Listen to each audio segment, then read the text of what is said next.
Hi hello, ఇవాళనైతే పొలం కాడికి వచ్చినాం.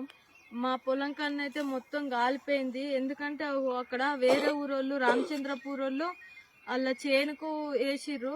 నార్మల్ దున్నుటి అనుకో దేనికి వేసిర్రు అగ్గి అదంతా కాలుకుంటానైతే మా కాడికైతే వచ్చింది.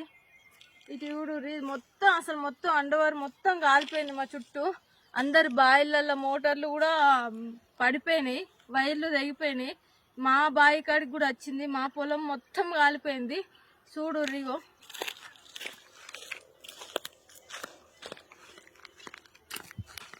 మా మోటార్ గెట్వాల్ కూడా పోయింది. ఇదంతా గెట్వాల్ పోయింది. ఇవన్నీ ఊసిపోయినాయి. ఈ లైన్ మొత్తం ఊడిపోయింది. ఇంకోటి ఏంటిదంటే బావి కాడికి కూడా బావి పైపు కూడా అలానే పడిపోయింది కాలిపోయి. ఇప్పటిదాకా చల్లారిపితే మొత్తం రబ్బర్ మొత్తం చేతికి అంటుకుంది. ఇంకా నయ్యం ఏంటిదంటే బావి మోటార్కి ఏం కాలేదు, వైర్ కాడ కూడా అగ్గి పోలేదు. అగ్ని అసలు ఈ ప్రమాదాలు ఘోరంగా అవుతున్నాయి. రైతులు ఏంటిదంటే నార్మల్ దున్నియాలి, మళ్ళీ నీళ్ళు వేయాలి అని ఆరటం కొద్దీ కొయ్యకాలు మురుగదని ఎత్తుర్రు. కానీ అసలు ఘోరం అయిపోయింది. బాధ అనిపిస్తుంది. అన్ని ఖరాబ్ అయిపోయినాయి. ఇంకా అక్కడ పక్క పొంటి బావిలో అయితే మోటార్ వైరు మొత్తం అన్నీ కాలిపోయినాయి. మా కాడికైతే రాలేదు, డబ్బా కాడికైతే రాలేదు. ఈ లైన్ అయితే మొత్తం